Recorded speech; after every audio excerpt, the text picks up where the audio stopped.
Every now and again, your supplier is going to contact you and say to you that they need to increase their prices.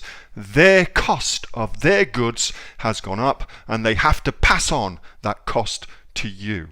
Now, what the hell do you do when that happens? Do you just suck it up? Or is there a way you can reduce that fee increase, or indeed sometimes even get rid of that fee increase completely? Well, there is, and in this video I'm going to show you. Now, if you like this kind of information, where I'm helping you build your business on Amazon here in Australia, be sure to give this video a thumbs up. It really helps me understand what it is that you want more of, and also consider subscribing to my YouTube channel. We post brand new money making information just like this each and every day. If you've got any questions for me whatsoever, just post me in the comments and I'll answer them personally for you too. With that being said, let's get into it.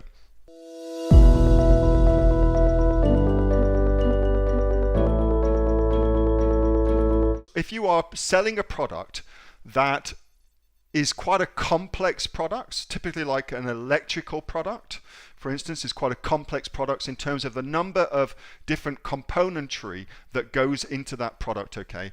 What is most likely to be the case that's happening is, well, first and foremost, the place where you're buying that product from is not really a factory. It's not really a factory in the way that you and I would think of a factory with a big floor of workers on it and machinery and shit like that. That's probably not where you're buying from. Where you're probably buying from is either a trading company and you just don't realize it's a trading company, or an assembling company, and what they do is, of course, is they get all of these disparate componentry, they bring them into one place and then they assemble them, okay? So if it's quite a complex thing, that's probably what's happening. So that ought to give you pause for thought. And if it's a much simpler thing, like this thing I've got here, quite a simple thing, it's just leather that's been stitched with this kind of clasp looking thing, and then there's a strap, and so then you have to think about that product and you say to yourself, well, how are they bringing that together? What are they doing with that product? Okay, so in both instances you've got to figure out what role the factory has in the final completion of the product. So a product like this, a leather product, if you're buying it from a factory, then it's going to be there'll be a shop floor with sewing machines on it and different machinery for leather products, okay? So with that being said, how the hell do you handle it? Well, it is not the case that a factory needs to increase the product by 5% across the board, because it is never the case that all of their disparate elements that they bring to bear upon your product all increase by 5%. So what typically happens is, if this leather bag, for instance, is a 5% increase, then what could have happened and is feasible is the cost of the leather has increased by 5%, okay? That's completely feasible. Or the cost of the clasp has increased by 5%. Also very feasible. Or the strap has increased by 5%, okay? That's all feasible.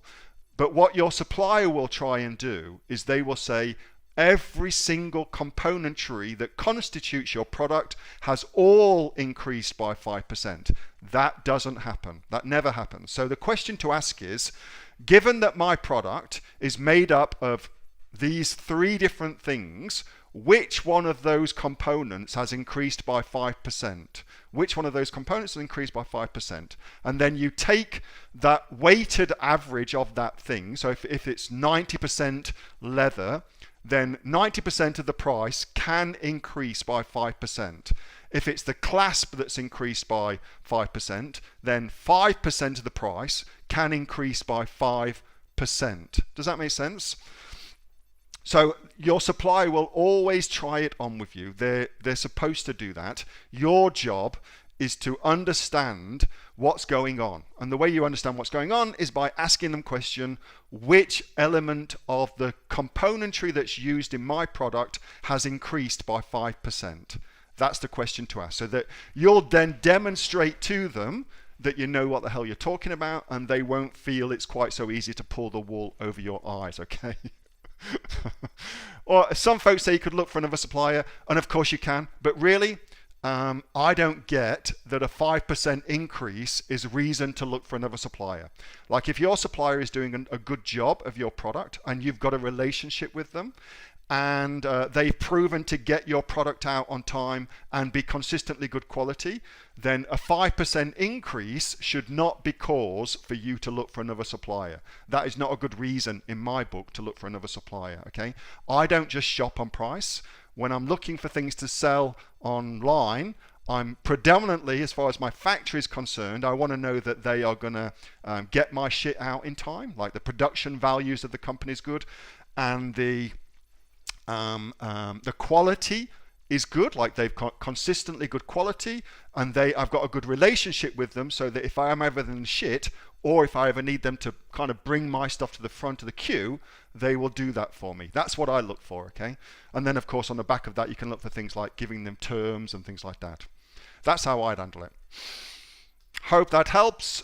That was a video from my regular Monday night Q&A session with the members of the Aussie Online Entrepreneurs. We are the fastest growing community of e-commerce entrepreneurs here in Australia. We have over 2,500 members and growing, and our sales are over $50 million. If you'd like to find out more about what we do and come and join us, get yourself off to www.aussieonlineentrepreneurs.com.au. The link is in the description, and I will see you on the inside. Until then, bye.